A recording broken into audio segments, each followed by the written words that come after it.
Okay, here we go. Kinesiology 234. This is check for learning number 16. And I have to admit, when I was writing this one up, this presentation, I did have to go back at the book just to verify a few of these answers because I had some challenges with them. And quite frankly, a couple of them I just don't agree with. But let's go ahead and jump in and see what we got going on here. So, question number one, you have a 4 weeks resistance training program. And here's the thing, we know that people who work out don't exhibit large amounts of hypertrophy during the first part of an exercise program. Yet, despite this, they'll actually put on, uh, they'll have increases in strength.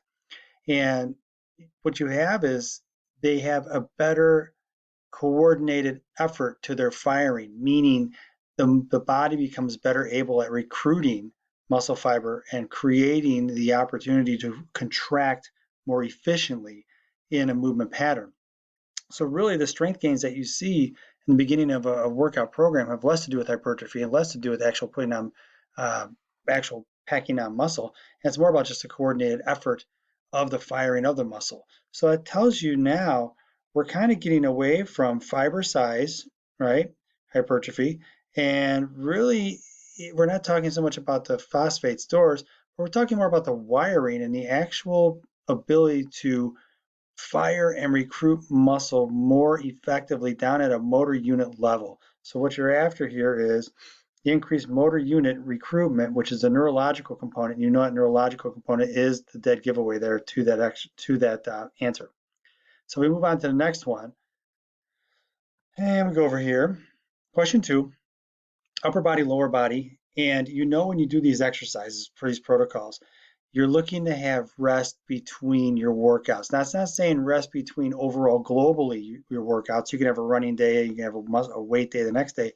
But when you look at an upper body split routine, you're looking at an upper body that has a day off in between. So this one does not fit. You know this is not going to work here. If you look at upper body Saturday, Wednesday, that works. But lower body Sunday, Thursday, okay, now you're talking. This kind of works. You get to here, you have upper body Wednesday, Friday, but then you have lower body Saturday, Sunday. So you know this one does not work. You know this one does not work because of Tuesday, Wednesday. But this, the upper body on alternate days or time off in between the workouts, that works. And lower body with days off in between the workouts, you know that's going to work. And that's really what they're after here from a program design standpoint, is being able to put into place the days of rest and the having rest in between your workouts. On an RPE scale, this is real easy to find online. You can Google search this any which way, and you can go through and find a number of different ones, whether it's the simple 1 through 10 or the one that starts at 6. And when you look at this, you go, okay, it's pretty easy to figure out what is going to be considered hard, and that's going to be number 7. Got it. We'll just move right on because that's a real easy one. Diagnosed with severe knee osteoarthritis, and this is one that I had an issue with, and I'm going to tell you why.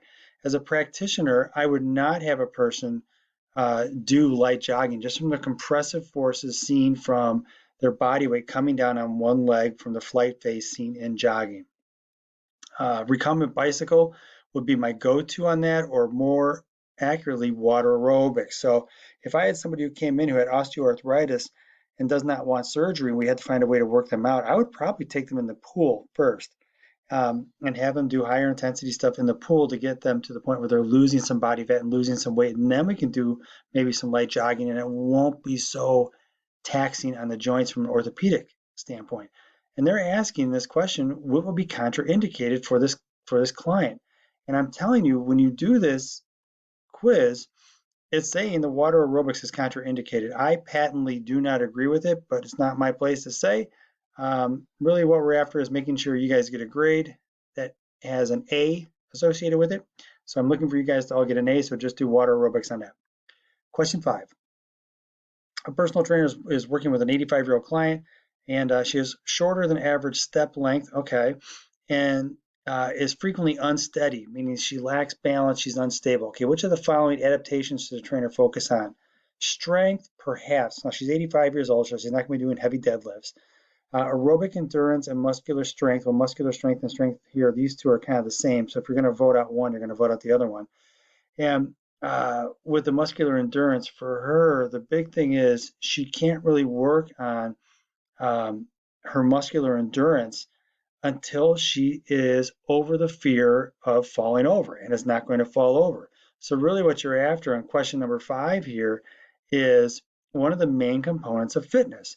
And for this client who presents with a instability issue and has difficulty remaining in balance, you're looking at focusing on some muscular endurance, but more importantly, balance, because that's the one thing that is really the differentiator here out of all three of these: strength, muscular strength, and then muscular endurance, right? So it's a muscular component, muscular component, muscular component. Not to say balance is not, but balance also takes into account the vestibular system and some other ancillary components that allows that client not to fall over while they're doing other exercises. So you would focus on muscular endurance and balance first. Question number 6. Oh my goodness, there's a content dump here, isn't there? Woof, there's a lot of information. Client weighs this, they're 44 years old, they exercise 7 days a week, and their BMR is this, plus they expend this, so you know their actual calorie burn per day is this. Oh my goodness. And you know they work out every day, so they do 3,500 calories every week, and as a result is another pound of fat. Oh my goodness, there's so much stuff going on here. And this is what they are eating every day. And you can start to break out the grams to calories: 4 calories per each, 4 calories per each, 9 calories per each, and come up with a balance. Or you can just look it down here and see what they're asking. What are the recommendations that have the greatest effect to inhibit overtraining? Well, dang it, they're working out 7 days a week. There's never a day off in there. That is easily going to cause an overtraining state in that client. And they're going to have an issue with their workouts going forward. They're not going to be able to sustain that. So all the other information is just fluff and stuff in here. And really what you're after is they need to take a dang day off in there. It's not about their intensity or protein intake to be able to help them recover. They really need to take a day off somewhere in there, or do like some kind of split routine where they take multiple days off. Question 7.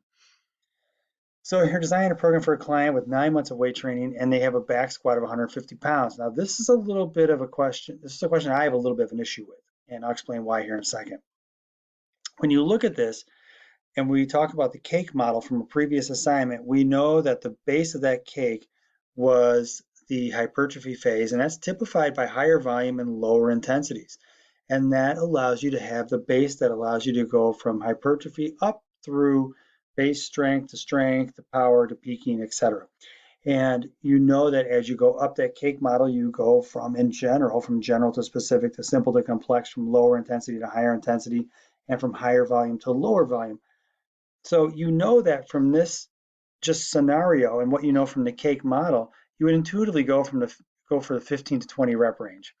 And you know that's going to be 3 sets, right? So anywhere in here for 5 to 7 would be more like base strength. Okay. And then the other thing is 8 to 12, you might say that that's a hypertrophy phase, but probably not they're giving you the option of the 15 to 20 pound or 15 to 20 rep range, excuse me. The thing that I had an issue with was they're giving you a rep range that is basically hypertrophy, but they're giving you a percent intensity. If you divide 120 by 150, the workout weight by the proposed workout weight by the max weight, it gives you a percentage of 80%, which is typically not your hypertrophy percentages. Your hypertrophy percentages are generally about 10% lower than that, like 70%, maybe even 60 to 65.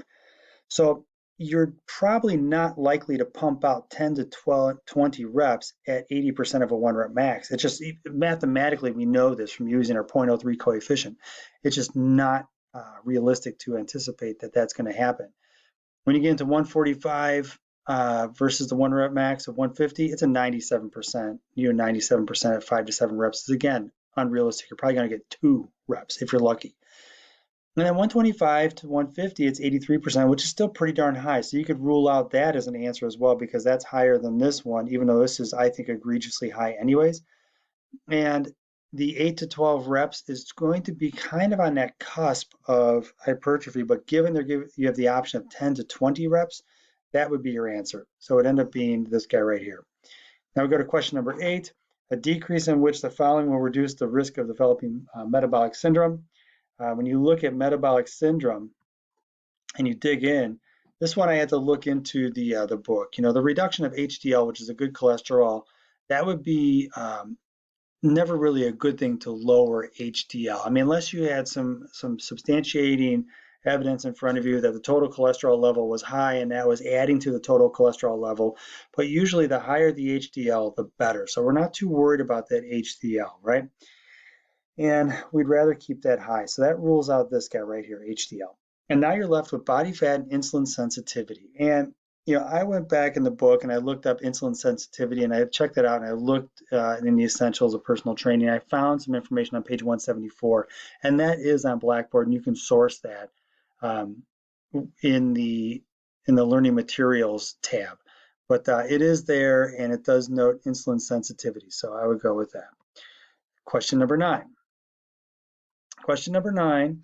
When you look at this, I think you should know this intuitively, right? Just from your studies. An acute bout, meaning short-term bout of resistance training, will have a decreased concentration of which of the following, and it's going to be muscle glycogen. You know that's the case because you know it's going to be a predominant energy source used for getting swollen and having a big old workout. So now if we go to question number 10 here, question number 10, this gets to be a little bit of a process of elimination, and I'm presuming you might not be familiar with these exercises. Now, when you look at a depth jump versus a jump to box versus a barrier jump, the depth jump, and I'll play the videos here for you, that is you're stepping off of a box. You'll have ground reactive forces. You have gravity that's pulling you to the ground. You have to use muscles to be able to decelerate, stop, flick the switch and be explosive, and then jump up to the ceiling. So there's a couple different phases involved. It's a multi-phase exercise. The jump to box or box jump is you're standing in front of a box and you jump up on the box. There is no ground reactive forces with you landing on the ground, having to jump back up, or you jumping on the box, jumping off of the box, jumping off to another box. It's just jumping up onto the box. So that has probably the lowest ground reactive forces in all of these. For the front hop, you're going over a barrier, and you're going over a barrier and you're landing. So in terms of degrees of difficulty, this is one you like to use with athletes who are a little bit more advanced, who don't have any issues with valgus or vargus, especially with some of these other jumping exercises, where they can keep the knee, hip, and ankle all in a nice straight line and not jump into valgus. So let's play this and take a look at some of the ground reactive forces you have here with this step jump. Like anything, it takes a couple seconds for it to load up. Let's see here if this guy's going to fire up for us in the time we have left. Sprint in the background, jump. So step off, ground reactive forces, jump to the ceiling. Okay, that's that one. This is nothing more than jumping onto a box.